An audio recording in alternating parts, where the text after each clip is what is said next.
घुमाना, देखी गंदगी वहाँ पर जरा इसका हाल बताना।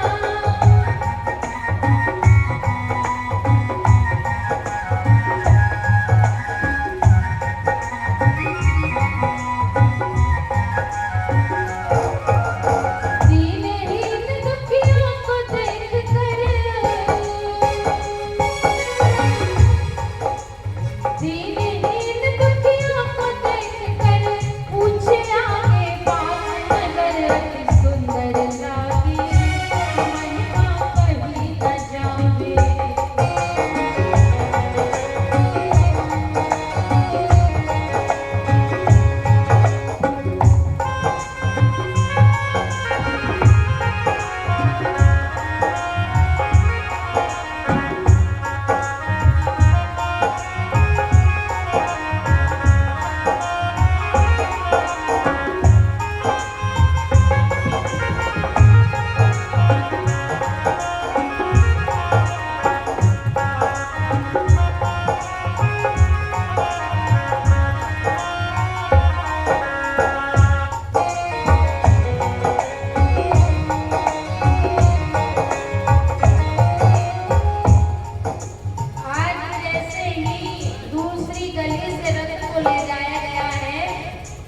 सिद्धार्थ कहने लगे, छंदक ये दीन दुखी लोग कौन हैं? ये कितनी गंदगी में रह रहे हैं, कितने परेशान हैं। तभी छंदक कहने लगा, हे राजकुमार, ये अत्यंत नीच अछूत अधम लोग हैं। इन्होंने अपने पूर्व जन्मों में कोई ऐसे बुरे कर्म किए होंगे जिसकी सजा ये आज भोग रहे हैं। तभी सिद्धार्थ कहने लगे, छंदक इन्होंने अपने पूर्व जन्मों में ऐसे कौन से बुरे कर्म किए होंगे जिसकी सजा इन्हें आज मिल रही है। छंदक हाथ जोड़ करके कहने लगा, आपका ये प्रश्न बड़ा जटिल है। ये राजकुमार, मैं इस प्रश्न का उत्तर नहीं दे सकता। इस प्रश्न का उत्तर तो वही देगा जो बुद्ध होगा, और जब इस दुनिया में बुद्ध पैदा होगा वही आपके इस प्रश्न का उत्तर दे सकता है। आगे के लिए रथ बढ़ता है और क्या देखते हैं सिद्धार्थ? रथ आगे बढ़ा तो देखा एक बूढ़ा मिला अगारी,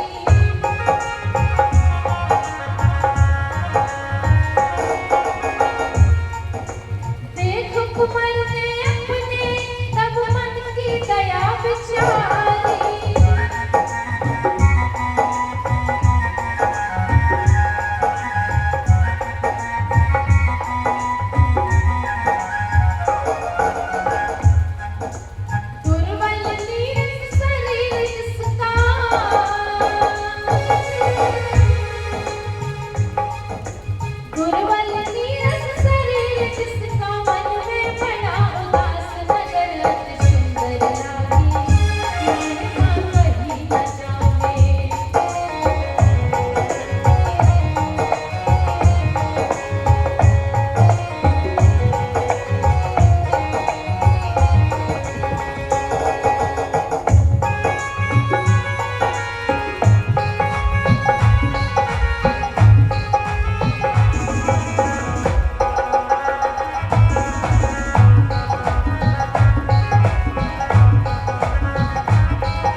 ये व्यक्ति कौन है जो इसका शरीर कांप रहा है और अपने शरीर को लाठी के सहारे चला रहा है।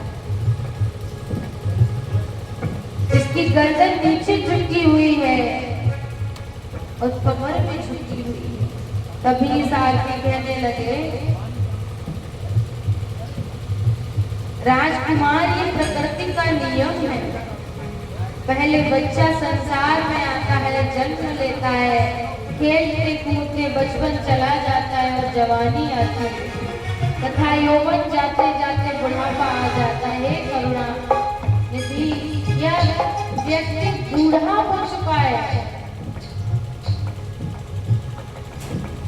इसीलिए इसका शरीर इतना जर्जर है। तभी सिद्धार्थ कहने लगे, तो क्या मैं भी बूढ़ा हो जाऊंगा? सारथी शंकर कहने लगे, हाँ बिल्कुल। सिद्धार्थ कहने लगे, तो मेरे माता पिता, मेरी पत्नी, मेरा बच्चा सभी बूढ़े हो जाएंगे। कि राजकुमार, ये प्रकृति का नियम है, सभी को एक न एक दिन बूढ़ा होना है। तभी सारथी शंकर से सिद्धार्थ कहने लगे कि मुझे तुम बहुत बड़े ज्ञानी जान पड़ते हो, तुम ये बताओ कि बुढ़ापे से कैसे बचा जा सकता है? सारथी शंकर का हाथ जोड़ करके कहने लगे, हे मेरे स्वामी, तुम्हारा ये प्रश्न बड़ा ही जटिल प्रश्न है। जब भी इस दुनिया में कोई बुद्ध पैदा होगा, वही आपके इस प्रश्न का उत्तर दे सकता है। धम्म बंधु, आगे की ओर जब रथ बढ़ता जाता है, तब क्या देखते हैं